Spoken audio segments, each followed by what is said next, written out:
Hoy charlamos con Juan Ramón Rayo, economista, jurista, profesor universitario, conferenciante y escritor español. Juan Ramón, gracias por aceptar la llamada de Economics and Juris, la Casa del Derecho. ¿Qué tal? Buenos días y muchas gracias. A ti. Juan Ramón, ¿qué le hace falta al liberalismo para ser hegemónico?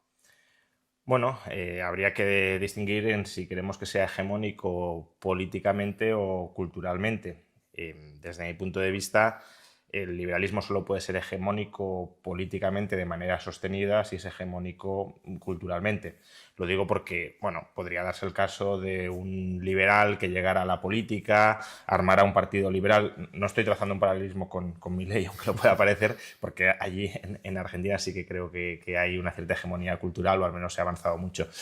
Bueno, que llegara a la política, armara un partido político, engañara a la población sin persuadir a la población y tuviese el control temporal de las instituciones políticas. Ahí podríamos decir, bueno, es hegemónico políticamente porque ahora manda, ¿no? Ahora tiene el poder alguien que dice ser liberal.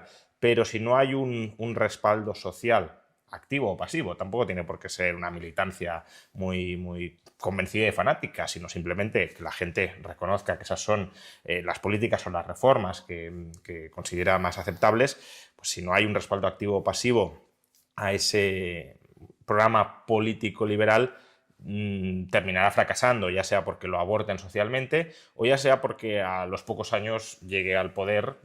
Si el liberal llegó engañando, pues llegará otro que revierta las ideas liberales y tumbará lo hecho, ¿no? Entonces, lo que necesita sobre todo es hegemonía cultural, y esa hegemonía cultural se logra principalmente a través de la batalla de las ideas, en la que muchos estamos metidos desde hace mucho tiempo, justamente no porque, al menos no es por desgracia lo que uno piensa, no porque creamos que vayamos a conseguir arrasar en la batalla de las ideas y por tanto que en 5, 10 o 20 años la sociedad española sea mayoritariamente liberal gracias a la ofensiva ideológica que algunos estamos planteando.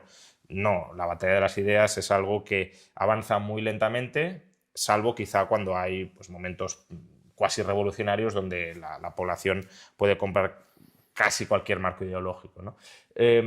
Avanza lentamente, pero hay que hacerla avanzar y sobre todo hay que evitar retroceder, porque hay que perder de vista que los otros también están dando batalla de las ideas o contra batalla de las ideas, con lo cual si tú no combates y los otros sí, pues vas perdiendo terreno y ya no es que no seas hegemónico, es que el antiliberalismo más rampante se vuelve hegemónico. Le preguntaba esto porque hace unos días escuchábamos al profesor Miguel Anxo Bastos, precisamente no haciendo la distinción que tú hacías entre hegemonía política y hegemonía cultural, pero sí apelando a que los liberales o el liberalismo en España adolece de ese sentido cultural que inserte un mensaje que lo haga hegemónico en el plano cultural. En términos de Gramsci, él podía hablar de estructura y superestructura. Es la gran cuenta pendiente porque tenemos la sensación de que el liberalismo acaba siendo hegemónico dentro del mensaje racional económico, por ejemplo. Dentro de lo racional económico, tu figura probablemente representa esa hegemonía del plano racional, ¿no?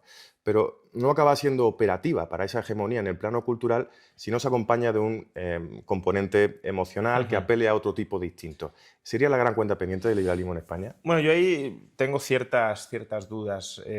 A ver, cuando he dicho hegemonía cultural, claro, la cultura es un término un poco ambiguo, ¿no? No me estaba refiriendo a que tengamos presencia en el mundo del arte, que es el sentido en el que creo que estás utilizando cultura y en el que desde luego lo empleaba Bastos, sino que en las ideas o en la cosmovisión socialmente mayoritaria dentro de nuestra comunidad, que las ideas liberales preponderen, ¿no? Que sea parte de nuestra cultura, por decirlo de alguna manera, o de nuestra idiosincrasia. Lo que tú planteas es interesante, ¿no? Y es cómo conseguir que sea mayoritario o que el mensaje liberal, las ideas liberales, las propuestas liberales calen, penetren y arraiguen dentro de la idiosincrasia de nuestra sociedad.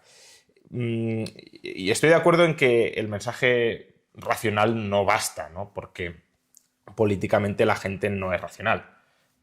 No digo que no sea racional porque no sea liberal, cuidado, digo que incluso los liberales tampoco son todos ellos, ni a lo mejor una mayoría, racionales políticamente. La gente en política se mueve muchas veces, primero por una cierta tradición o un cierto sesgo de statu quo, ¿no? Es decir, la gente compra el marco ideológico y moral que es en un determinado momento mayoritario. Y por eso hay sociedades que las vemos y nos pueden parecer aberrantes, ¿no? Incluso sociedades que han podido practicar el canibalismo y que está más o menos socialmente aceptado, y desde nuestra óptica, o el infanticidio, y desde nuestra óptica lo vemos como una aberración, pero probablemente si nosotros nos hubiésemos criado en esa sociedad, lo habríamos normalizado y no lo veríamos como un atentado moral, ¿no? ¿Por qué? Pues porque nos criamos en comunidad, la moral es, o una forma de definirla, es las reglas mayoritarias dentro de esa comunidad, y tendemos a aceptarlas porque la comunidad nos impone también una cierta sumisión a esas normas para poder funcionar. Entonces, políticamente arrastramos el statu quo. En el franquismo casi todos eran franquistas, bueno, salvo la oposición, por supuesto, pero que había una masa mayoritaria de franquistas. Hoy todos son demócratas. Si en el futuro hubiese una nueva dictadura de izquierdas o de derechas que se consolidara, muchos terminarían abrazándola, porque, ya digo, se compra o se tiende a abrazar lo que hay. Luego hay minorías que se rebelan, ¿no? Pero se compra lo que hay. Y luego tenemos sesgos a la hora de razonar políticamente. Nos dejamos llevar en muchos casos por nuestras emociones morales. Esto es la obra de Jonathan Haidt, creo que en este sentido es muy interesante, de cómo tendemos a racionalizar lo que sentimos emocionalmente. No es que las emociones contaminen la razón, sino que la razón es instrumental muchas veces a las emociones. Y luego, además, también nuestros intereses pues, influyen. Me puede interesar unas determinadas ideas crematísticamente e intento justificarlas racionalmente. Entonces, cuando votamos o cuando tenemos un planteamiento, muy pocas veces somos 100% racionales. En el sentido de imparciales, objetivos, buscando información que contraste la otra. Al contrario, tendemos a buscar validar lo que ya creíamos, y lo que ya creíamos puede venir... Sesgo de confirmación. Sesgo de confirmación, pero claro, confirmamos lo que ya creemos, y lo que creemos viene, pues eso, de la tradición, del statu quo, de nuestras emociones racionalizadas, de nuestros intereses, etc. Entonces, sí, tiene sentido que queramos dar la batalla en frentes más emotivos, pero aquí yo haría una distinción. La izquierda, y aquí estoy utilizando el término un poco laxamente, pero para que nos entendamos. El intervencionismo, ¿no? Bueno, las concepciones, si lo queremos, totalitarias de la sociedad o colectivizadoras de la sociedad, tienen eso, una visión donde la política ha de penetrar y ha de sojuzgar y someter todas las expresiones sociales, ¿no? Lo personal es político significa que no hay ámbitos no políticos, y por tanto todo queda sometido a la decisión política, que es la expresión de la voluntad de la comunidad desde su punto de vista. Entonces, para esta visión ideológica, el arte, por supuesto, también es una esfera de poder, y donde hay que dar la batalla política para conquistar el poder. Por tanto, no ven el arte como una expresión pues, de humanidad, sino como una forma de manipular al otro. Y yo creo que el liberalismo no tiene que caer en esa visión totalizadora de la sociedad, lo cual no significa que no pueda haber arte hecho por personas liberales, o incluso que una parte del arte, no todo él, ni muchísimo menos, pero una parte del arte se pueda utilizar en la batalla política. Pero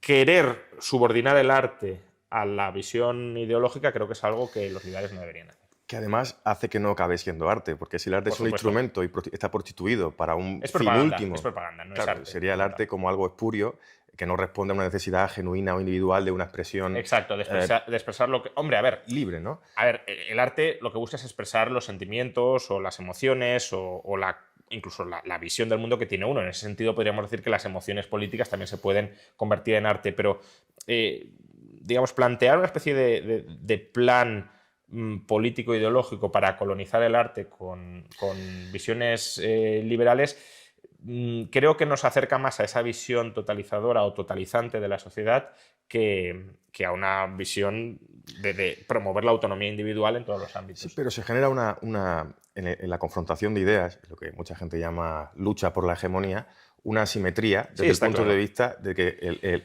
lo que tú denominabas izquierda movimientos totalizadores o colectivizadores de la sociedad instrumentalizan lo público para insertar un mensaje, mientras que el sector privado parece que no da pábulo o no genera un conducto válido para poner en entredicho esa hegemonía que, como diría Gramsci, es la superestructura, es la antesala del poder material, ¿no? Entonces, ante esa Estoy de asimetría, acuerdo. estar desvalido de herramientas, ¿qué se puede hacer? Pero en es ese terreno? es una simetría que se da en muchos ámbitos. Por ejemplo, los liberticidas no tienen ningún problema en utilizar la censura, censurar opiniones que sean contrarias a la suya, por ejemplo, opiniones liberales, y en cambio los liberales no podemos ni queremos censurar opiniones que sean contrarias a la nuestra. Por tanto, claro, en ese ámbito, cuando ellos tienen el poder, tienen herramientas para arrinconarnos y para acallarnos, y cuando los liberales tengan el poder, si es que lo tienen en algún momento, no tendrán esas herramientas o no querrán utilizarlas para acallar a la disidencia política. Por tanto, es una simetría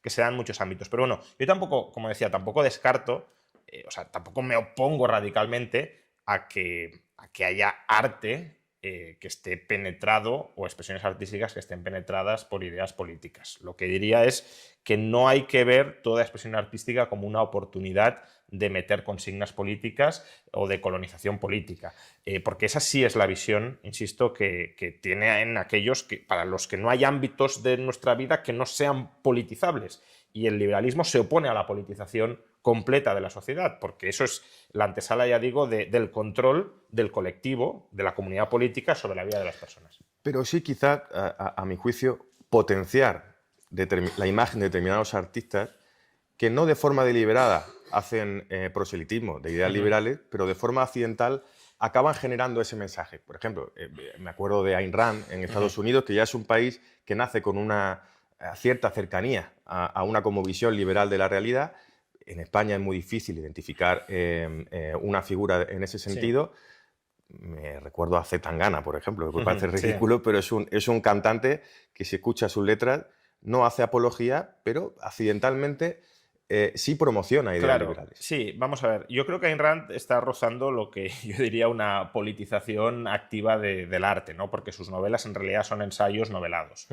Eso no quita, como decía antes, que pueda haber, claro, artistas que sean liberales. Y si son artistas con ideas liberales, obviamente la expresión artística de cómo ven el mundo pues estará tamizada por las ideas liberales. Y eso es positivo. Es decir, un escritor que escribe una novela, yo creo que no debería escribirla, porque si no sería propaganda, con la mentalidad de, bueno, voy a ver cómo cuelo aquí el mensaje liberal, sí, o cómo hago una obra que sea, ya digo, un ensayo novelado. Ahora, si escribe una obra y tiene unos determinados valores, una determinada cosmovisión del mundo, incluso inconscientemente, la obra estará influida por eso, e incluso puede ser un relato que un liberal diga, no sé, por ejemplo, El Señor de los Anillos, ¿no? Que es un ejemplo que suele poner muchas veces. El Señor de los Anillos no es una obra política o no es una obra con una voluntad política, pero tiene esa lectura contraria a la concentración del poder representada en el anillo único para someterlos a todos. Entonces, eso es una forma de hacer arte que creo que tiene una lectura liberal, pero que no es politizar, desde mi punto de vista, el arte. Y creo que hay que ir más por ahí que a crear cohortes de artistas que en realidad sean activistas políticos metidos artistas. También sería muy difícil identificar si la intención del autor es deliberada o accidentalmente consigue ese fin, ¿no? El de politizar a la sociedad. A mí también recuerdo, por ejemplo, La Guerra de las Galaxias, que aparentemente es una obra inocente, pero que tiene un esquema basado en Joseph Campbell, El héroe de las mil caras, etc. Y accidentalmente también produce un efecto que en su momento fue moralizador para la sociedad, ¿no? Por tanto, es muy difícil también delimitar la intención activa del autor, ¿no? Claro. Yo estoy hablando más, o estoy reflexionando en voz alta más para los artistas. Es decir, cuando decimos, tiene que haber artistas liberales, claro, ahí parece que estamos exhortando a la gente a que se meta a hacer arte con finalidad propagandística. Y el que se mete a hacer arte con finalidad propagandística sabe que lo está haciendo. Entonces, yo lo que diría es, no os metáis a hacer arte con finalidad propagandística, salvo que o sea, la propaganda política también tiene su lugar en sociedad, no es que la quiera proscribir, ni muchísimo menos, pero que, desde luego, el objetivo no sea que todos sean propagandistas, ni muchísimo menos, porque eso arrincona al arte. Entonces, que haya liberales que hagan arte, fantástico. Como que haya liberales que sean mecánicos, fantástico. Es decir, el liberal no tiene por qué aislarse de la sociedad, tiene que convivir en sociedad, y de hecho parte de los valores liberales van a permear en las acciones que en el día a día realice. Es decir, una persona liberal que esté en contra del robo, pues debería, otra cosa es que lo haga o no, pero debería ser menos propenso a estafar a un tercero, obviamente. Entonces, esa rectitud moral que deriva de valores previos que buscan esa sociedad de armonía en la cooperación pacífica, creo que es bueno que sí se extienda en todos los ámbitos, pero no que entiendas cada paso que das en tu vida como un ejercicio de propaganda y proselitismo, sino que exteriorices en tu vida privada los valores de la moralidad pública que crees que son buenos. ¿Y quién se ve impelido y a través de qué instrumentos para que alguien en su esfera privada, digamos, que predique con el ejemplo? Eso es. Resumiéndolo, y así se genera un impacto material mayor a través de la materialización de las ideas, ¿no? Yo creo que no hay que... Quizá hay quien echamos en falta que un think tank bueno, sí. o algunos think tanks, no, como decíamos, de forma deliberada instrumentalicen o prostituyan el arte con un fin proselitista, pero sí que potencien la imagen de determinados artistas para que sea claro y evidente una lucha por la hegemonía en el plano cultural, porque esa rectitud moral a veces nos lleva a estar desvalidos de herramientas con las que jugar una batalla totalmente asimétrica. Sí, eso podría ser un camino que yo creo que no es especialmente peligroso, es decir, resignificar obras de artistas y darles una lectura liberal, alertando de que esa no tiene por qué ser la intención del artista y de que a lo mejor caben también otras interpretaciones posibles, pero que podemos entender una determinada aventura, una determinada epopeya desde la perspectiva liberal y que además se pueden extraer lecciones desde una perspectiva política, pues lo que he dicho antes del Señor de los Anillos, por ejemplo, pues creo que sí que es una faceta valiosa, ¿no? Y algo que los think tanks podrían hacer. Al final es la reflexión del arte como expresión humana desde la perspectiva política liberal, siendo conscientes, insisto, de que no todo el arte es político, pero bueno, al final es como buscar ejemplos del día a día donde se expresan los valores liberales intuitivamente o inconscientemente por la gente, ¿no? Pues cuando estoy comprando y vendiendo y el otro no está estafando al otro ni le intenta oprimir, sino que los dos salen ganando, bueno, pues los que hacen ese ejercicio no están pensando voy a hacer una transacción y voy a mostrar qué buenos liberales somos. Obviamente no. Ahora, que desde fuera podemos verlo y decir, fijaos, aquí están operando valores consustanciales al liberalismo pacíficamente. Pues bueno, eso se puede hacer en el arte, claro. Arrimar el concepto de liberalismo a cuestiones que a lo mejor materialmente se dan de forma espontánea. Eso es. Es decir, no de forma deliberada hacer una novela en la que el funcionario es una persona malvada, pérfida. O sí, pero no con la horrible. intención de, oye, voy a hacer una novela antiestado, que también pueden tener su lugar, pero que el arte es mucho más que eso. Claro. Entendemos que sí, pero sí, una vez que está el ejemplo hecho en el ámbito del arte, acercarlo al concepto de liberalismo para que se entienda y que el liberalismo gane influencia utilizando o empleando esas obras. Por ejemplo, en el Instituto Juan de Mariana, en ocasiones hemos hecho pases de fragmentos de películas que pueden tener una interpretación liberal o que ilustran algunas de las ideas que tenemos los liberales. ¿Eso significa que esas películas son ejercicios de propaganda libertaria? No. De hecho, a lo mejor esa escena fue totalmente casual, fue un retrato pues, lo que decías del funcionario. Claro, si hay una película donde se muestra un funcionario que no trabaja o un funcionario que, pues, la película de Asterix y Obelix, cuando en las 12 pruebas que se enfrentan a la burocracia estatal,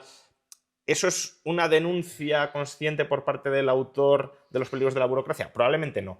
¿Que puede servirnos para ilustrarlo? Perfectamente, claro. Tampoco lo sabemos. Era Tampoco había lo un intento deliberado por parte del autor. Es la mística del arte, ¿no? Sí, totalmente. Pero imaginemos que no. Eso no nos impide mostrar y decir, oye, que esto es una escena de nuestro día a día que todos, quizá exagerada, pero que todos hemos vivido cuando nos relacionamos con la administración. Lo vemos aquí expuesto y hasta cierto punto ridiculizado, porque es ridículo cuando te planteas el fondo del asunto. Desde esa rectitud moral que se suele predicar dentro del liberalismo, que por supuesto tampoco es algo seguro, ¿no? No hay que... Las personas somos seres torcidos, ¿no? Sacralizar una ideología, por así decirlo. No nos permitiríamos, de forma instrumental, hacer una novela en la que el empresario sea alguien virtuoso o un trabajador ahorrativo sea alguien espectacular, ¿no? Y el funcionario sea alguien pérfido, pero en cambio eso que tú denominabas movimientos totalizadores de la sociedad o colectivizadores, sí generan siempre el relato de que el empresario es alguien malo, de que el trabajador ahorrativo es alguien a eludir, quieran acabar con los sueños de la gente. La gente no puede, por ejemplo, depositar su esperanza en que el trabajo le lleve a tener un buen fin. Totalmente. Y aquí esta identificación es la que sí entiendo que se debería hacer algo por una cuestión también de responsabilidad para con nuestras ideas. Sí, ahí se puede combatir intelectualmente, decir que eso es falso, o también recurrir a contraejemplos artísticos que, claro, idealmente no deberían ser o haber sido creados expresamente con ese propósito. Por ejemplo, al profesor Bastos le gusta mucho recomendar novelas de la Inglaterra victoriana porque ahí, sin una finalidad apologética, simplemente describiendo cómo funcionaba la sociedad de ese momento, pues se constatan valores como el ahorro, como la capitalización de ese ahorro, el interés compuesto, el trabajo duro, la rectitud moral Capitalismo, trabajo duro y ahorro. Ahorro y sí. Entonces, bueno, creo que también podemos buscar esos contraejemplos que en la esfera más artística combatan la propaganda, porque, bueno, a lo mejor es una novela que no tenía esa finalidad propagandística, pero que expresa pues, una visión del mundo de alguien de izquierdas que se pone a novelar. También puede ser, claro.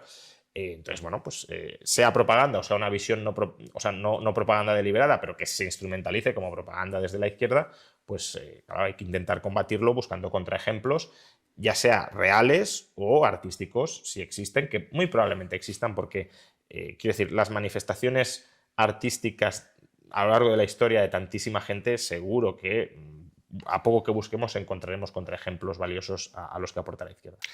Seguiría hablando contigo largo y tendido del concepto de hegemonía en relación con las ideas liberales, pero me gustaría también cambiar de tercio para que haya espacio para otras cuestiones. Juan Ramón, ¿eres demócrata? Depende de qué entendamos por demócrata. Si me planteas si soy demócrata en el sentido de considerar la democracia un fin en sí mismo que legitima la voluntad del pueblo como criterio último de toma de decisiones, no. Es decir, la democracia totalizante, que sería el caso, creo que es del todo repudiable. Otra cosa es demócrata como forma de organización para la toma de decisiones restringida en ciertos asuntos que son inherentemente comunitarios. Pues, por ejemplo, lo que se suele poner la democracia cantonal suiza, ¿no? O, no sé, imaginemos que vivimos en una urbanización o en una comunidad de vecinos y hay que tomar una decisión, pues, qué pasa con la calle, qué pasa con el ascensor, qué pasa con la iluminación. Ahí creo que sí tiene mucho sentido la votación democrática y que todos tengan voz a la hora de expresar su punto de vista sobre algo que les atañe directamente a todos. Ahí sí. Ahora, ¿eso significa que hay que colocar la voluntad arbitrariamente agregada, además, ¿no? Porque no existe una forma objetiva y razonable de agregar voluntades? ¿Hay que colocar la voluntad agregada del demos por encima de la autonomía personal para vivir su vida respetando la vida de los demás? Radicalmente no. Hablabas de Suiza, de la democracia consensuacional, yo creo más cercano al concepto de democracia radical, ¿no? Participativa, pero o deliberativa. Sí, pero en ámbitos muy pequeños y muy estrictos, no nacionales, claro. Es también, para mí, uno de los grandes debates, ¿no? El cómo conciliar un ideario como el liberal con el concepto de democracia que, aprovechando también, hablando de hegemonía, se ha consolidado como un término totalmente hegemónico al que nadie puede renunciar. La democracia... En Occidente, porque fuera de Occidente no es así. La democracia que concibes como liberal, como minarquista, es una democracia que salvaguarda ya de por sí una serie de derechos, entendemos que naturales, ¿no? Que son el derecho a la propiedad, el derecho a la vida y el derecho a la libertad. ¿Sería ese el esquema sobre el que ha de sentarse la democracia? Pues ese es el esquema mínimo. Es decir, obviamente la voluntad de la mayoría no debería atentar contra la capacidad de agencia mínima del ser humano en su interacción con otros seres humanos, que es en esencia de lo que estamos hablando. El vive y deja vivir. Eso hace falta regularlo de alguna manera, pero esas regulaciones, que como toda regulación es más o menos indeterminada, es decir, caben múltiples posibilidades para un mismo propósito, pero la arbitrariedad de esa regulación no debe exceder el propósito que tiene, es decir, no debe utilizarse para propósitos espurios. Una cosa es que necesitemos una norma para especificar cómo tú y yo interactuamos en libertad y consentidamente, y otra que esa norma nos prohíba, por ejemplo, llegar a acuerdos voluntarios entre ambas partes. Ahí claramente estaría excediendo el propósito de esa norma, que era regular o especificar cómo interactuamos tú y yo de manera consensuada y pacífica. Entonces, eso como poco es el ámbito que la democracia ha de respetar. El decir, no, es que como somos mayoría, le podemos imponer a la persona cualquier cosa que queramos. Es una salvajada.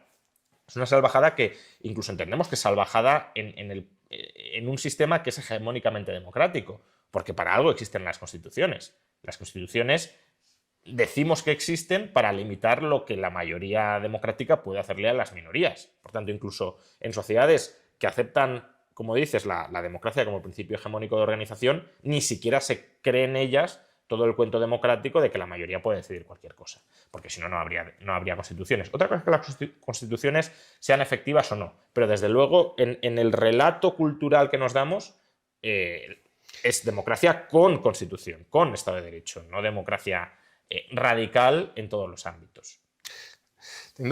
Entendiendo democracia como algo frío, que no está impregnado de ningún tipo de carácter o apego emocional a un término. Sistema de representación. Sí. Bueno, sistema de representación donde rige... Yo diría el sistema de toma de decisiones colectivo donde todos los participantes tienen, al menos formalmente, un poder político similar. Es decir, un reparto equitativo del poder político en la toma de decisiones colectivas. A través del voto y a través de un canal de representación que hace efectivo esa voluntad individual. Claro, pero ahí ya hablamos de democracia representativa, que podría ser no representativa. Y entonces sí, podría ser también radical, pero bueno, hablábamos del concepto hegemónico de democracia, que es actualmente el democracia representativa. Si voluntariamente a través del canal democrático se quiere truncar el derecho natural a la propiedad privada, ¿qué pasaría con esa democracia desde tu cosmovisión como liberal? Pues que sea una democracia que Tocqueville llamaba tiranía de la mayoría. Es decir, sería la mayoría atentando contra los derechos de las minorías. Que la menor minoría es el individuo. Por si lo queremos plantear de otra manera, ¿no? Porque como hay gente que no compra, y es parte del debate en la esfera pública, ¿no? Hacerles ver la importancia que tiene, pero como hay gente que no compra el derecho de propiedad como un derecho consustancial al ser humano, pongámoslo en otros términos donde intuitivamente el 99% de las personas sí lo ven, es decir, sí ven que hay cosas que no se pueden hacer o que la democracia no puede hacer. Una democracia que mayoritariamente votara por aniquilar a determinadas minorías étnicas o votara por aniquilar niños recién nacidos o por darle el derecho o el privilegio, mejor dicho, a una persona para que mate a niños recién nacidos, creo que todos más o menos entenderíamos que eso es una salvajada que atenta contra el derecho natural. Pero se puede dar en términos democráticos. Claro, por eso. Entonces, incluso hoy, donde la mayoría acepta la democracia como sistema de organización política casi divino, esas personas que lo aceptan te dirían que existen ciertos límites que la democracia no debería sobrepasar. Pues bien, esos límites es lo que algunos llamamos derechos naturales. Claro, ¿cuáles son esos límites? Pues esos límites deberían ser, de nuevo, los indispensables para salvaguardar la capacidad de agencia de cada persona en sus interacciones con las demás, sin anular, es decir, respetando esa misma simétrica capacidad de agencia del resto. Y formulando esos derechos naturales, entiendo que de forma negativa, como un dejar de hacer. Claro, efectivamente. ¿Por qué? Pues porque si los formulamos en una concepción positiva, es decir, yo tengo derecho a hacer algo frente a los demás, ese hacer algo frente a los demás que los demás no hayan consentido supone anular la capacidad de agencia de los demás. Es decir, tú eres libre de hacer cualquier cosa que no anule la capacidad de agencia del resto. Y claro, eso significa yo no puedo iniciar la violencia o usar la violencia contra ti, yo no puedo esclavizarte, yo no puedo imponerte obligaciones, es decir, que tú tengas que hacer algo a mi favor que tú no hayas consentido. Y en materia de recursos, porque vivimos en un mundo material y por tanto no solo se trata de interactuar en el vacío, cómo yo me relaciono contigo, sino cómo yo me relaciono con mi entorno, que es donde estás tú y donde estoy yo. En materia de relaciones individuales con el entorno, ahí es donde tiene cabida el derecho de propiedad. Es decir, jurídicamente llamaríamos la ocupación, ¿no? de un bien. Eso pasa a ser propiedad de la gente en el sentido de que él puede hacer con eso lo que desee y los demás han de respetarle a cambio de que yo también deba respetar la propiedad que tú pacíficamente has adquirido. Eso nos da o nos permite configurar esferas de autonomía individual dentro de una sociedad que no son incompatibles, que esto mucha gente es lo que no termina de ver, con la cooperación social, ¿no? Porque hay veces que la gente confunde el liberalismo con atomismo social y con aislamiento, egoísmo. aislamiento y ruptura de los vínculos sociales, y no tienen nada que ver. Una cosa es que yo no esté obligado a relacionarme contigo y otra es que no quiera y no vaya a relacionarme contigo. Al contrario, porque la cooperación siempre tendría que venir dada por la voluntad de la persona que la ejerce y no determinada por la coacción de un ente que supervisa o determina qué es lo moralmente aceptable. Claro, ¿no? yo creo que eso se ve muy bien con el matrimonio, ¿no? Es decir, que los matrimonios no sean forzosos significa que la gente no intenta vivir en pareja. No, significa que la gente establece las parejas, pero de manera consensuada, ¿no? Porque ahí es donde vemos los derechos positivos con mucha claridad. Que yo tenga derecho a tener pareja no significa que yo pueda obligar a una persona a que sea mi pareja, porque ahí estaríamos pisoteando, obviamente, el derecho de esa persona a no querer emparejarse conmigo. Que yo tenga el derecho a tener una pareja significa que yo puedo, no acordar en forma contractual como ante notario, sino que yo puedo, aunque sea tácitamente, implícitamente o verbalmente, pero sin formalizarlo, acordar convivir con una persona si la otra persona quiere y sin que ningún tercero nos lo pueda prohibir o nos lo imponga. Esa es la esencia de los derechos negativos que estructuran el pensamiento liberal. Hablaba Juan Ramón, ponías de ejemplo que en un cauce democrático, en un modelo democrático, ya sea representativo o radical, se puede dar el caso de que el ordenamiento jurídico se cebe con una etnia. Se puede dar ese caso. O con un individuo, sí, claro. Sí. O con un individuo. En el caso español creemos que no se ha dado todavía el caso de cebarse con una etnia, pero sí estamos quizás en la antesala, ¿no? Aquello del derecho penal del enemigo, donde lo punible no es la antijuricidad, el cómo se lesiona un bien que el ordenamiento jurídico protege, sino quién lo ejerce, quién lesiona. ¿No? Sí. Se centra en el individuo. ¿Qué opina de esto y cómo atentaría esto desde una óptica liberal desde el prisma jurídico?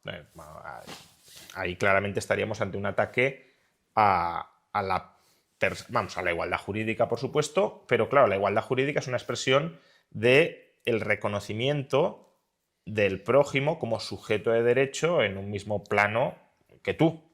Justamente porque tú no te ubicas jurídicamente por encima del otro, tú tienes que respetar al otro a cambio de que el otro, claro, te respete a ti. Cuando dejamos de perseguir las acciones antijurídicas que sean impersonales, en el sentido de con independencia de quién comete esas acciones impersonales, y pasamos a perseguir a las personas, o a personas concretas, mejor dicho, por las características de esas personas concretas, les estamos en el fondo denegando su estatus de sujeto de derecho, o al menos degradando su estatus de sujeto de derecho. Estamos generando, si lo queremos, ciudadanos de diversas categorías o de diversos rangos sociales, una especie de sociedad testamental, donde los que forman parte... Claro, en España no ha habido persecución étnica porque tampoco hay una diversidad étnica especialmente marcada donde eso se pueda dar, pero sí puede haber persecución contra determinados grupos sociales por su ideología, por su fe, y eso, desde luego, en mayor o menor medida sí se ha dado, no hasta quizá el punto de hablar, ni muchísimo menos, de limpieza o de persecución sangrienta de esos grupos, pero de ir restándoles derechos y de ir colocándoles en una posición de subordinación jurídica, por supuesto que sí. Incluso por cuestiones de género o sexuales, eso lo vemos con absoluta claridad. Entonces, eso es un retroceso en el marco jurídico liberal porque, como digo, en lugar de considerar a las personas sujetos de derecho, las considera, en muchos casos, objetos de derecho de aquellas personas que toman el poder y que socialmente toleramos que puedan ejercer ese poder de una forma que conculque los derechos naturales de los demás. Juan Ramón, precisamente hablabas en tu respuesta de la igualdad ante la ley, apelando a nuestro ordenamiento jurídico, al artículo 14 de la Constitución española, y conectándolo con el concepto de hegemonía. También es hegemónico que aquellos movimientos totalizadores o sociabilizadores hayan hegemonizado el término igualdad. Claro, se refieren al término igualdad, a la igualdad material de los seres humanos, es decir, el derecho natural está supeditado a unas precondiciones materiales que hagan posible, por ejemplo, el acceso a la vivienda o a la educación pública, que desde luego es algo moralmente deseable, pero materialmente improbable si no se da un marco de libertad para que se genere esa riqueza. ¿No se podría también hacer algo, por ejemplo, para ocuparse de intentar hegemonizar o luchar la batalla de esos términos y defender abiertamente la igualdad ante la ley, que no la igualdad material? Sí, por supuesto. En parte creo que se hace, ¿no?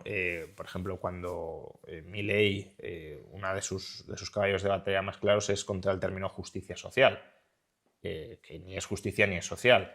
Entonces, por supuesto, hay que atacar esta apropiación terminológica, esta resignificación de los términos desde una perspectiva antiliberal que han hecho los antiliberales. En el caso de la igualdad material es una forma de atacar la igualdad ante la ley, porque significa que determinadas personas les damos el derecho o el privilegio de que ataquen la libertad y la propiedad de otros para igualarlos materialmente. No es una igualación, como decías, material que se haya producido a través de la libre voluntad, el libre pacto, la libre cooperación, la libre transferencia de bienes entre personas.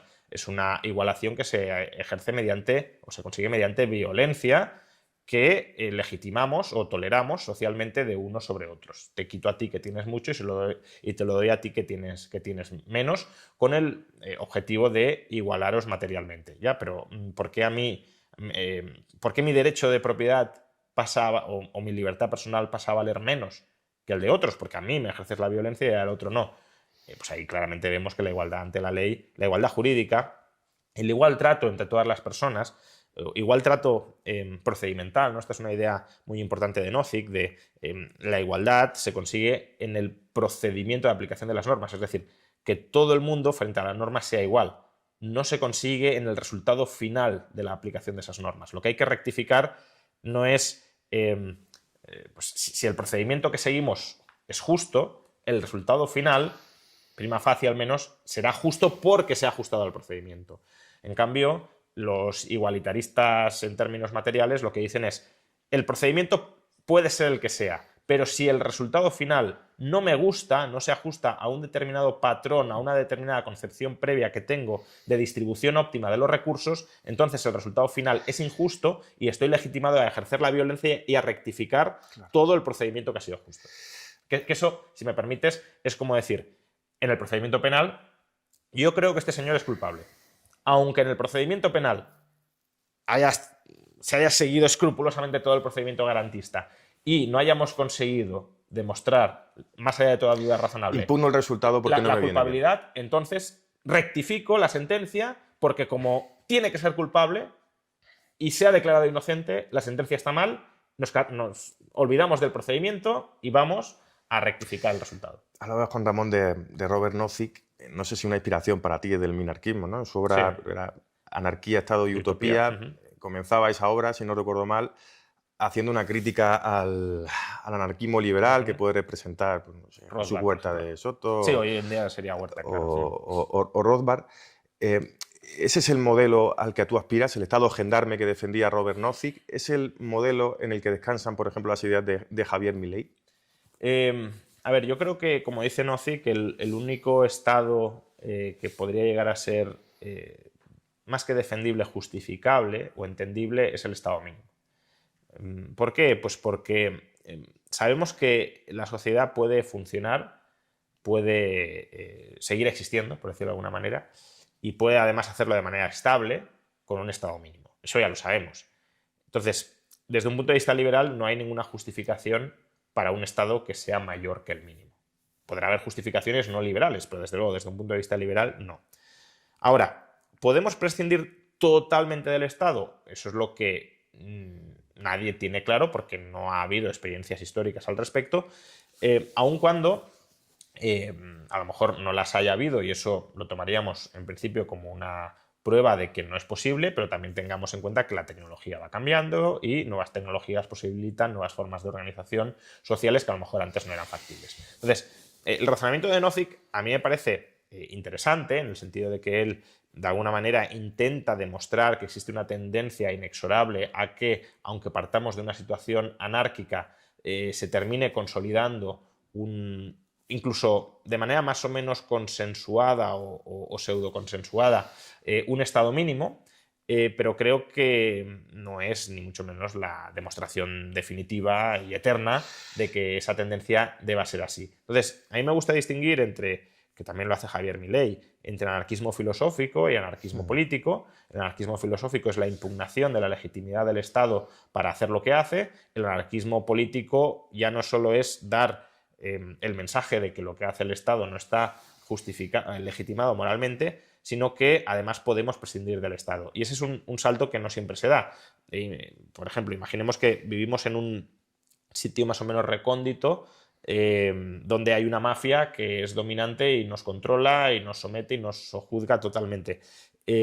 Uno podría decir, lo que hace esta mafia es ilegítimo. Ahora, ¿podemos realistamente prescindir de esta mafia? No, no hay forma de que nos liberemos. Por tanto, si la mafia va a seguir estando ahí, intentemos que sea lo menos intrusiva posible sobre nuestras vidas, que a lo mejor ese sí es un objetivo más realista. Ahora, si pudiésemos prescindir de la mafia, si pudiésemos prescindir del Estado, obviamente el anarquista filosófico daría el salto al anarquismo político. Yo creo que Javier Milei, si no recuerdo mal, hizo esas declaraciones cuando aún era contertulio en un programa de televisión, la televisión argentina.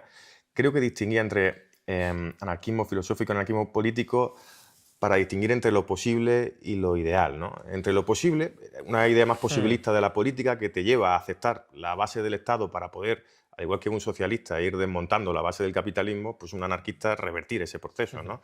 Ir liberalizando la sociedad.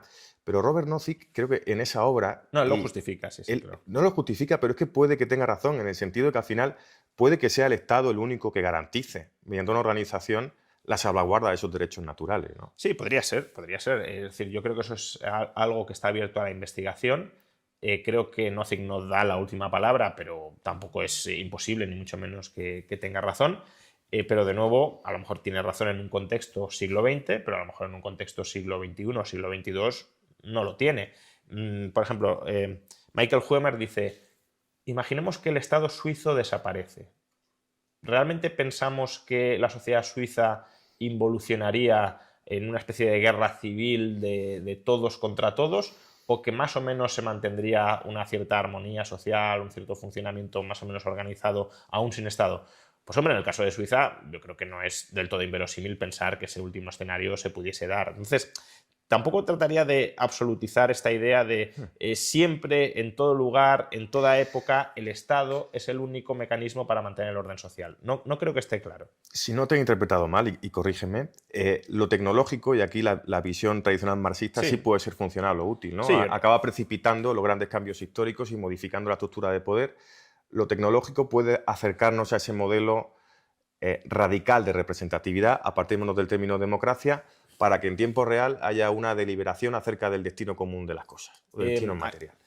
Aquí, por no comprar ni mucho menos la tesis marxista en su totalidad, creo que lo tecnológico puede ser condición necesaria, pero desde luego no es condición suficiente. Es decir, una sociedad tecnológicamente capacitada para vivir sin Estado, pero que tenga una mentalidad mayoritariamente estatista, será una sociedad con Estado. Entonces, si dentro de la tecnología incluimos también la moral, que no deja de ser una tecnología social para coordinarnos, aunque el marxismo no la entiende como tal, porque la colocaría, o al menos el marxismo clásico, la colocaría en la superestructura, pero si dentro de la tecnología incluimos la moralidad, ahí sí, claro, si tenemos una moralidad mayoritariamente libertaria y además tenemos otras herramientas sociales que nos permiten, por ejemplo, coordinarnos a la hora de defendernos contra aquellos que nos quieren oprimir establemente, ¿no? Los bandidos estacionarios de Mancur Olson, pues sí, claro, si tenemos capacidad para organizarnos y defendernos frente al agresor y además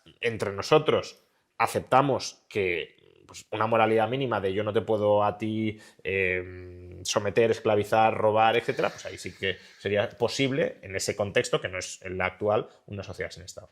Pero como lo que el Estado sujeta al final es un imperativo ético, como el derecho a la vida, el derecho a la libertad y el derecho a la propiedad privada, aunque lo tecnológico precipite un mayor cauce de representatividad, siempre tendrá que estar sujeto de forma uniforme en la salvaguarda de esos derechos. No sé si me explico. No. Es decir, vale, pues lo siento, voy a intentar lo siento yo. reformularlo.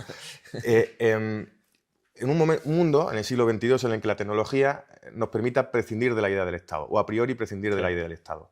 ¿Cómo se unifica el canal con el que, mediante la tecnología, se pueda ejercer esa deliberación para el destino de las cosas? Bueno, pero es que tú tienes un montón de comunidades que no son estatales y donde sí se ejerce esa deliberación.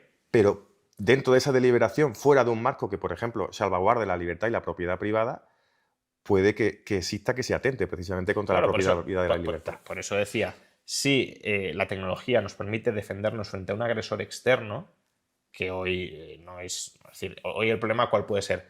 El ejemplo que te ponía antes de Suiza. Si en Suiza desapareciera el Estado, ¿los suizos empezarían a matar entre sí? Probablemente no. Ahora, ¿puede venir un Estado extranjero, conquistar ese territorio y estatalizarlo de nuevo? Pues creo que eso sería muy viable. ¿Por qué? Pues porque a lo mejor los suizos son incapaces de y eso que Suiza sería el país candidato a una organización espontánea militar más rápida para defenderse, ¿no? Porque justamente no tienen ejército permanente, sino que la población está más o menos armada y entrenada para repeler ese tipo de agresiones. Pero ¿podría Suiza defenderse? Probablemente no. Entonces, hoy tecnológicamente, aunque los suizos quisieran prescindir del Estado, que tampoco quieren, no podrían hacerlo porque evolutivamente tenderían a ser reestatalizados. Ahora, si a través de alguna tecnología futura, como puede ser quizá la IA, ¿no? Por ejemplo, consiguiéramos que pequeños grupos puedan repeler o puedan amenazar creíblemente a agresores externos para que estos se frenen a la hora de intentar conquistarlos y domesticarlos, y dentro de ese grupo hubiese una moralidad libertaria más o menos compartida y además una aceptación de cauces de resolución de disputas más o menos compartidos, pues ahí no veo en absoluto la necesidad de un Estado que unifique criterios de manera coactiva. No los unificaría de manera coactiva, pero sí, obviamente, si la libertad se formula en términos negativos, coactivamente ha de introducirse un elemento corrector que impida claro, que se produzca una lesión al bien jurídico a proteger, que en este caso no, es la vida, ¿no? Claro, Entonces, pero ese elemento protector del derecho socialmente compartido no tiene por qué ser un Estado. Vamos otra vez a la obra de Robert Nozick y vinculémoslo con este debate, si te parece bien, ¿no? Robert Nozick, en una parte de esa obra de Anarquía, Estado y Utopía, habla de cómo en una administración no centralizada por el Estado acabaría generando empresas privadas de seguridad que acabarían, por la tendencia del mercado, quizás a ser monopolísticas, ¿no? Lo que acabaría ocupando el espacio de un Estado, pero de una forma indeseable, porque sí se acaba sojuzgando y sometiendo ese principio de igualdad. Esta cuestión al final se sujeta sobre un tema moral, por lo tanto la tecnología nunca afectaría, entiendo, a esa situación que tú planteas. La tecnología. Primero que yo no sé si ese sería el mecanismo, a lo mejor podría ser tribunales comunitarios, por ejemplo, de la propia comunidad que tengan sus propios mecanismos de arbitraje interno. Pero bajo un ordenamiento, independientemente de que el tribunal sea espontáneo y comunitario, deberían aplicar una misma ley común. Dentro de las personas que se adscriban a esa comunidad, sí.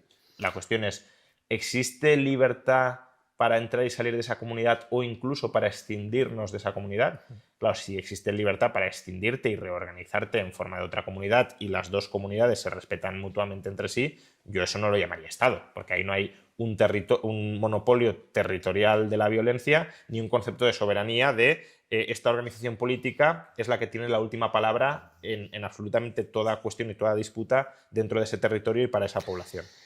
Y si la adscripción voluntaria de esos ciudadanos a ese ordenamiento jurídico voluntaria y libremente aplicado por tribunales provinciales, pongamos por caso, decide agredir a la infancia, por ejemplo, a los niños. Sí, claro, pero ahí podrías tener una comunidad no estatal, pero no libertaria, desde luego. No estatal, no libertaria, pero se puede dar el caso de que se atente contra el derecho a la vida. Ya se dan muchísimos. O el derecho a la libertad. Ya se dan muchísimas comunidades tribales, por ejemplo, internacionales. Y bueno, ahí el punto es, claro, ¿qué hacemos con. O sea, ¿qué hace una comunidad libertaria? ¿No? Imaginemos que aquí tenemos una comunidad libertaria no estatal y aquí tenemos otra comunidad libertaria, perdón, no libertaria, pero tampoco estatal. Entonces, ¿hasta qué punto la comunidad libertaria puede intervenir en la otra para proteger los derechos individuales de personas que están siendo maltratadas o están siendo violentadas? Yo creo que ese es un debate relevante que trato muy por encima en liberalismo, en el último capítulo de liberalismo, sobre las intervenciones militares entre comunidades cuando están justificadas.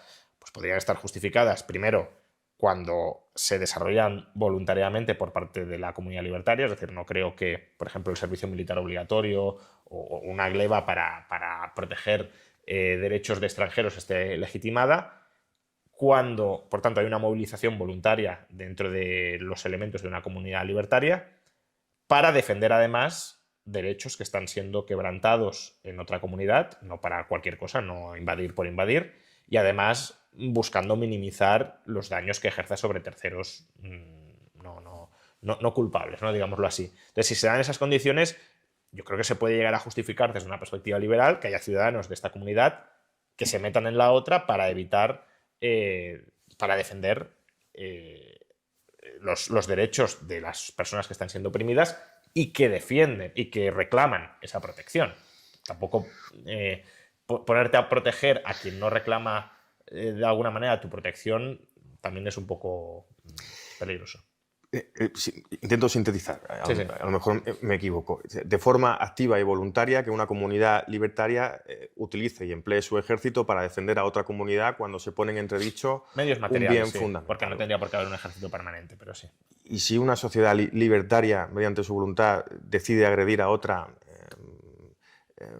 y someterla, Claro, pero e imponer una colonia donde se ceben con una etnia, por eso iba, claro, y lo entronco con la cuestión anterior. Pero ahí de nuevo estaría esa comunidad libertaria estaría atacando sus propios valores libertarios, Sí. que por supuesto se puede dar, pero que entonces... Podrían hacerlo. Sí, sí, claro. Pero ahí va a la existencia del Estado para la salvaguarda de los derechos fundamentales, tiene que haber una estructura última, que en términos negativos y de forma coactiva cercene esa posibilidad. Yo también te puedo decir, y si ese Estado libertario decide pasarse sus principios por el arco del triunfo y atacar a minorías étnicas, que es el mismo caso. Es decir, claro que el orden social es frágil y potencialmente, como es frágil, inestable, y además las comunidades humanas pues pueden tener unos principios o unos valores y pueden terminar atacando o traicionando esos principios o valores. Pero es que eso se va a dar, tengas una estructura centralizada y jerárquica o no la tengas. Entonces...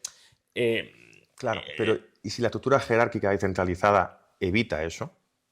Si la de forma jerarquizada y centralizada, que es el Estado, a través del Estado precisamente se evita esa posibilidad. Yo creo que es un poco falacia del nirvana, es decir, es como decir, si el Estado es bueno y evita que nadie ataque los derechos de los demás, no. Vale, entonces si decimos, y si las comunidades libertarias son buenas y tampoco colonizan otras comunidades, pues sí, claro, si todos nos comportamos rectamente según los principios libertarios, no habrá traiciones a los principios libertarios, pero no tiene por qué pasar, claro.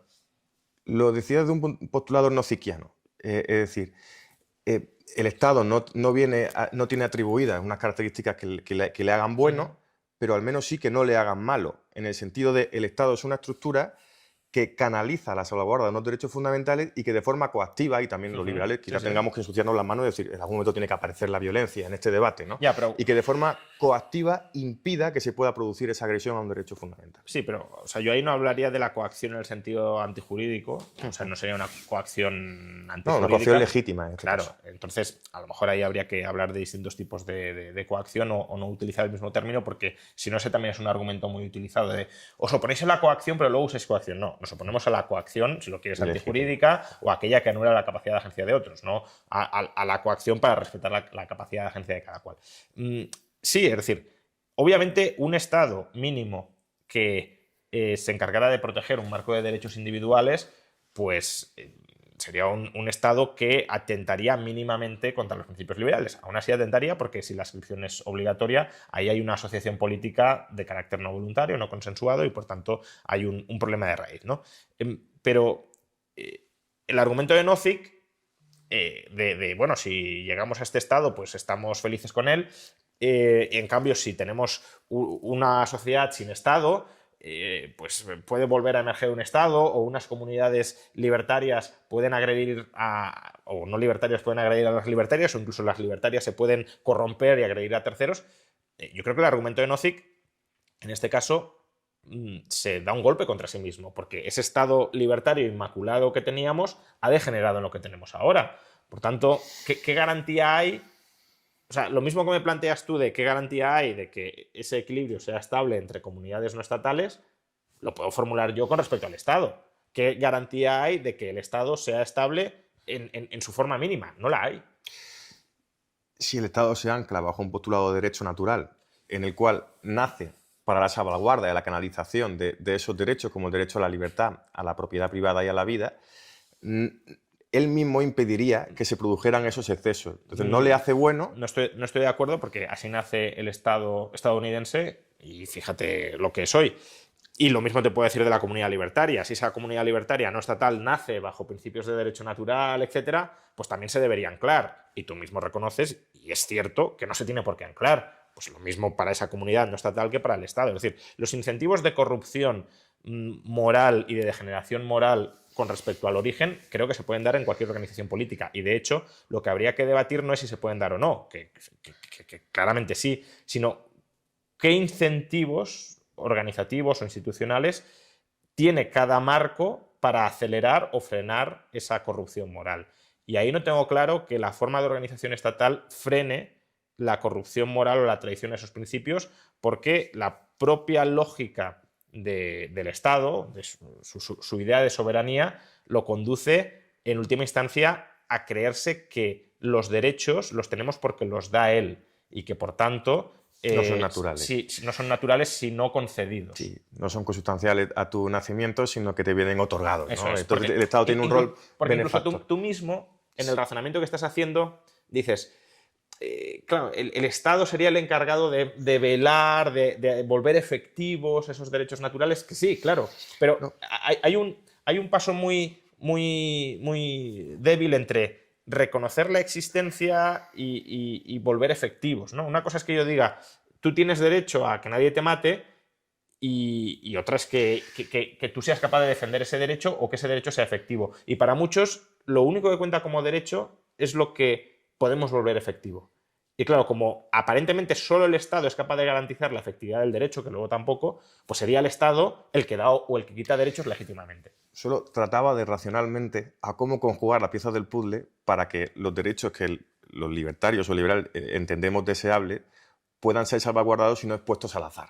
Porque una comunidad, en su libre albedrío y de forma voluntaria, puede agredir esos derechos que tenemos fundamentales. También. Y racionalmente no se me ocurre otra idea que sea un ente, que llamamos Estado, que unifique y homogenice ese marco para que esos derechos no se vean agredidos. Pero tú fíjate que las bases o los supuestos implícitos que estás adoptando o asumiendo para que ese Estado mínimo sea funcional, pues por ejemplo, que mayoritariamente la gente quiera ese tipo de Estado y se oponga a que el Estado crezca y asuma cada vez más parcelas de poder o vulnere el derecho constitucional bajo el cual ha nacido ese Estado, si esos supuestos, que son imprescindibles para que tu modelo de Estado mínimo tenga una cierta viabilidad, los trasladas a una comunidad libertaria no estatal, la funcionalidad sería la misma. Es decir, una comunidad no estatal que nace con un consenso mayoritario social de valores de derecho natural y que además se opone precisamente por ese derecho natural, a invadir ilegítimamente comunidades extranjeras, etc., pues lo mismo es. Efectivamente, el destino sería el mismo, pero a mi juicio habría una diferencia. Si el Estado está constituido en la salvaguarda de unos derechos fundamentales, intervendrá de forma debida cuando se agredan esos derechos que hemos denominado derechos naturales, que para nosotros no son derechos. Si esa sociedad libertaria agrediera esos derechos fundamentales, ¿qué elemento universal o unificador existiría para poder corregir esa agresión? Pero es que ¿y qué elemento existe en el caso del Estado si es él el que los agrede? Si se constituye y se blinda, por ejemplo, esos derechos constitucionales, entiendo que puede ser funcional que la justicia opere cuando hay una agresión al derecho a la propiedad, al derecho a la vida o a la libertad. Vale, ahí estás hablando de distintos contrapoderes al propio Estado o división de poderes internos al Estado para evitar que se pervierta ese objetivo. Pero es que en una sociedad también puede haber contrapoderes. Podría haber contrapoderes más eficaces que en un Estado y mucho más funcionales y más operativos. Bueno, ese sería parte del debate de en qué marco institucional es más probable que se degenere hacia una sociedad antiliberal. Y no tengo claro que sea en el marco estatal lo más improbable de degeneración. Yo tampoco lo tengo claro. No, y creo que es parte del debate, pero que muchas veces pues decimos, no, en el Estado, si todo está bien ordenadito y todo encaja bien, pues funciona bien. Ya, pero es que así no funciona el Estado. no funciona el Estado. Ni puede funcionar tampoco. O sea, podemos minimizar los errores, pero Claro. los errores seguirán estando ahí. Si la cuestión ya es la cuestión de Máximo, de entender qué ente unifica la salvaguarda no va a moral haber de unos valores. no va a haber un ente unificador porque tampoco, salvo que defiendas un Estado mundial, tampoco vas a Sí, tener... yo creo que ese podría ser un Estado Yo creo mundial, que pero eso no en es- el sentido marxista, sino un Estado mínimo, universal, que salvaguarde unos derechos Pero básicos. eso sería, a mi juicio, tremendamente peligroso si además no tienes moralidades compartidas. Es decir, incluso aunque tuvieses una visión libertaria global, probablemente cada grupo social la entienda de manera distinta y busque aplicarla de manera distinta, y lo que a lo mejor ellos no entienden, no sé, como por ejemplo agresión. A lo mejor en un grupo social que yo te guiñe el ojo es una agresión y en otro grupo social no. Entonces, ¿cómo formas normas universales que tienen una aplicabilidad tan distinta en grupos sociales heterogéneos? Yo creo que un Estado mundial es muy peligroso, incluso aunque la población fuera mayoritariamente liberal. Bueno, es muy difícil buscar esos valores universales, pero si no somos capaces Principios sí, principios universales yo creo que sí se pueden llegar, pero la aplicación práctica de esos principios universales está embebida de formas culturales apolíticas o parapolíticas y no vas a conseguir esa unificación. Insisto, yo te puedo dar una palmada en la espalda y aquí no juzgaríamos que estoy atentando gravísimamente contra tu integridad física, y a lo mejor otro grupo social sí. Entonces, ¿cómo regulas si una palmada en la espalda para todo el mundo significa una agresión que merece respuesta o no? Yo creo que no hay porque manera. ese gran Estado se centraría en la salvaguarda de derechos mucho más genéricos. No, pero si es una agresión, estamos hablando de agresiones, no bueno, de... eso entraría dentro del derecho a la vida, como derecho natural.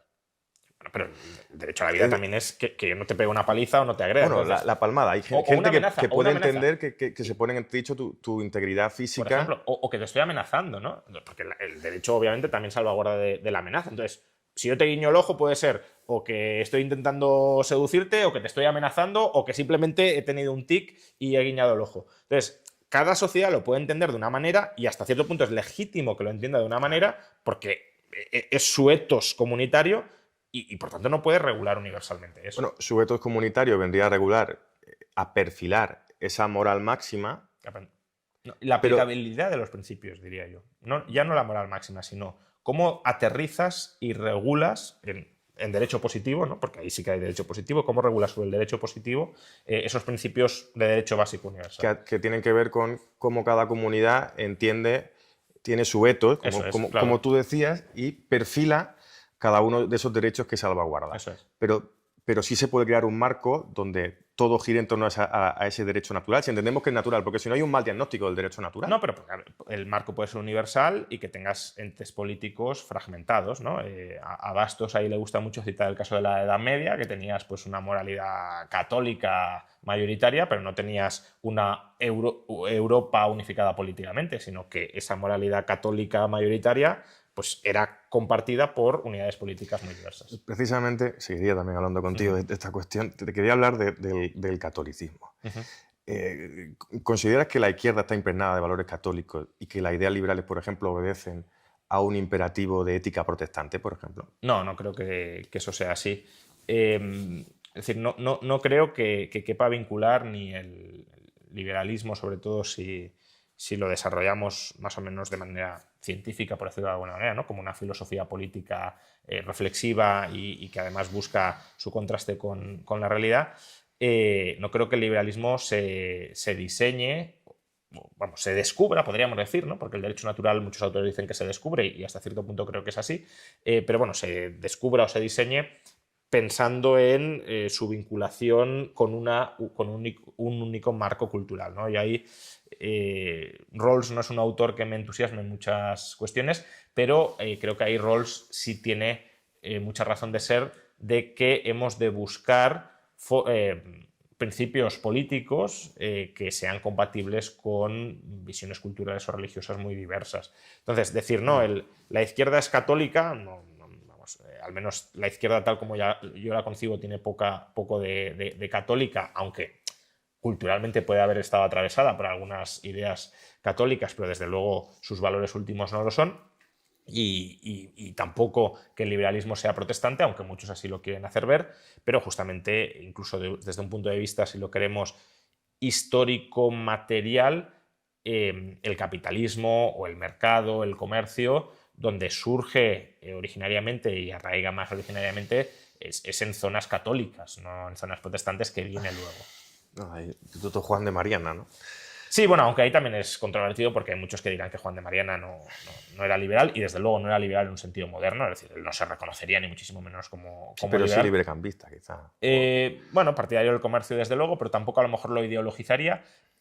Pero, de nuevo, que tú formes parte de una escuela filosófica siglo XVI, siglo XVII, cuando aún no existía como tal el liberalismo político desarrollado filosóficamente, no significa que tú en esa filosofía que estás defendiendo no puedas encontrar muchas ideas que hoy en retrospectiva sí son compatibles con el liberalismo, o incluso que dentro de un marco, digamos, tradicionalista como el que podía tener Mariana, abogues por una apertura y por una mayor autonomía del individuo y un reconocimiento de los derechos de ese individuo, que eso es algo que, por supuesto, el liberalismo compra, aunque no compre otras ideas.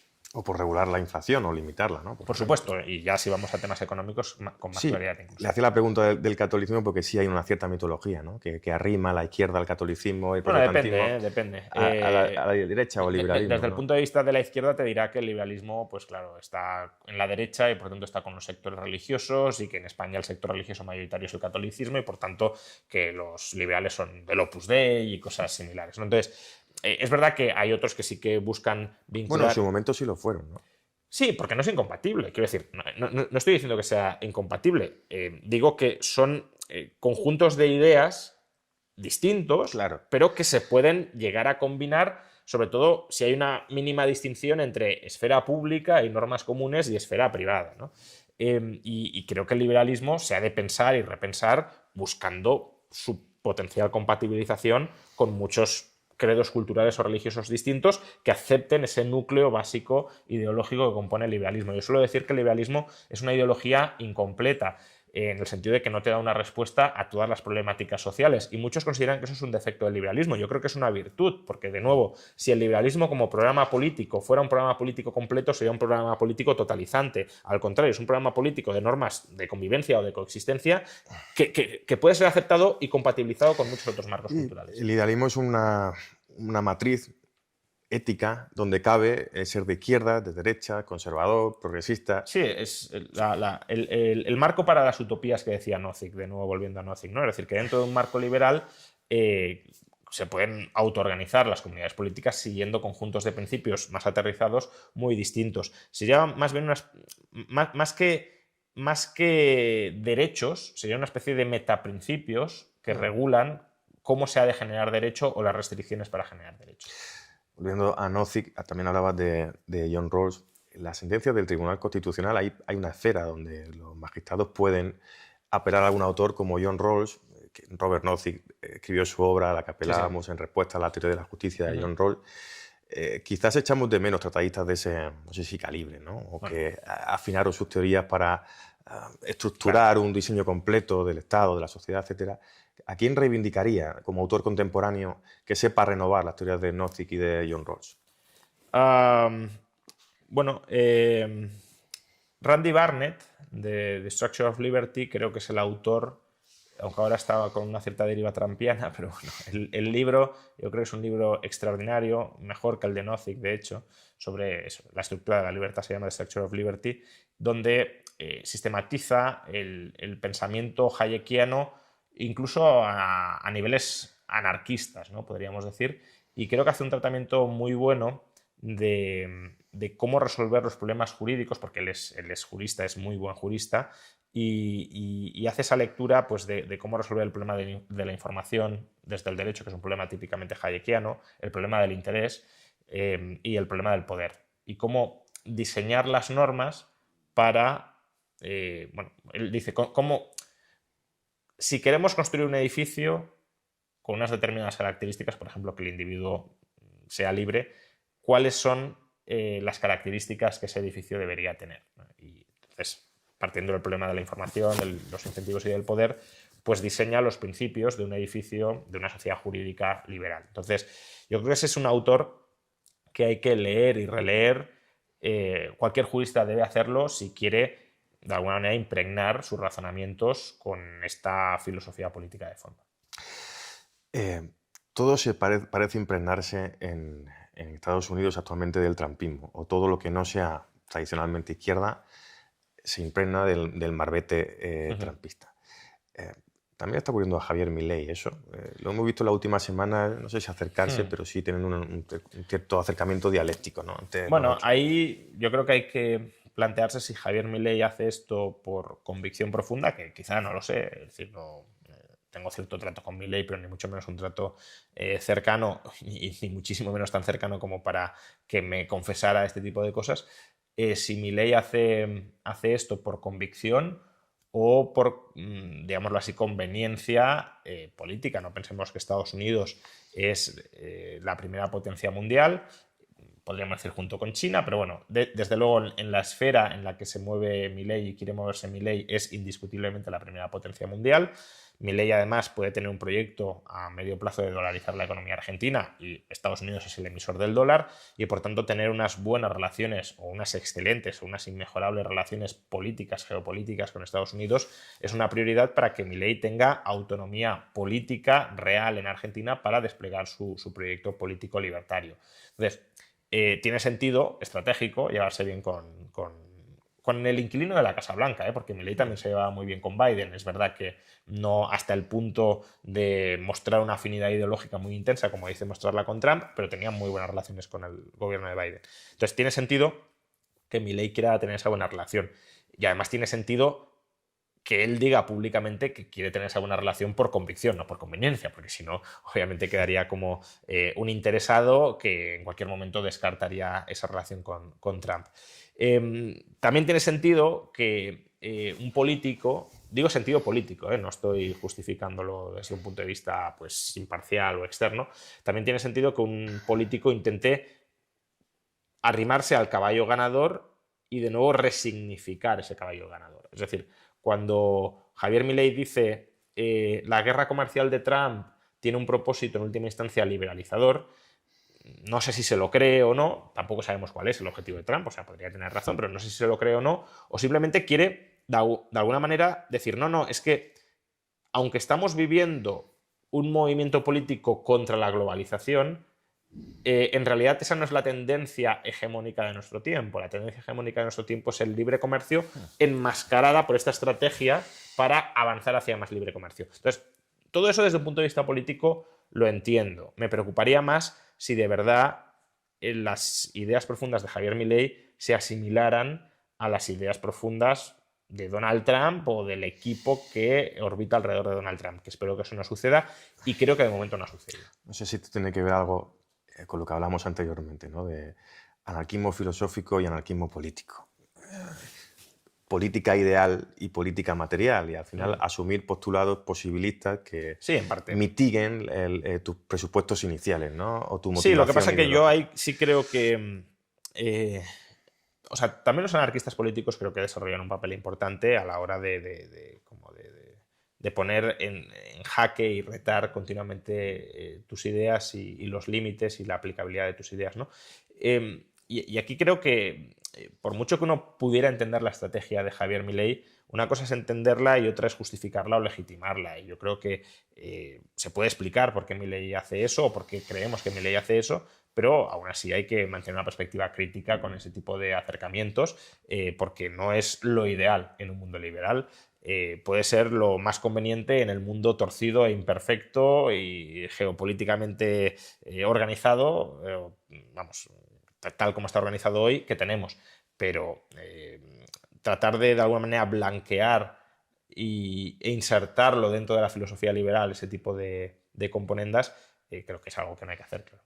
Porque no es liberal, sencillamente. No, claro, Trump no es liberal. Entonces, claro, acercarte a alguien que no es liberal y decir que comparte sus ideas, pues en cierto modo parecería que perviertes las tuyas. Otra cosa, insisto, es que yo creo que Milei sí tiene bastante claras cuáles son sus ideas y por mucho que muestre de cara a la galería una cercanía con Trump, no va a importar las ideas trumpistas en la Argentina, que eso sería lo extremadamente criticable. Juan Ramón, para terminar, no sé si te lo han preguntado en algún tipo de entrevista, ¿qué música te gusta? ¿Qué tipo de cine te gusta? Bueno, alguna vez, no lo sé. Esto liga, ¿no?, un poco con el tema del arte, aunque sin ningún tipo de connotación política, desde luego por mi parte. Y no soy mucho de cine, yo soy mucho de series y especialmente de series de anime. Eso yo creo que más o menos... One Piece. One Piece, por ejemplo, pero bueno, no solo One Piece.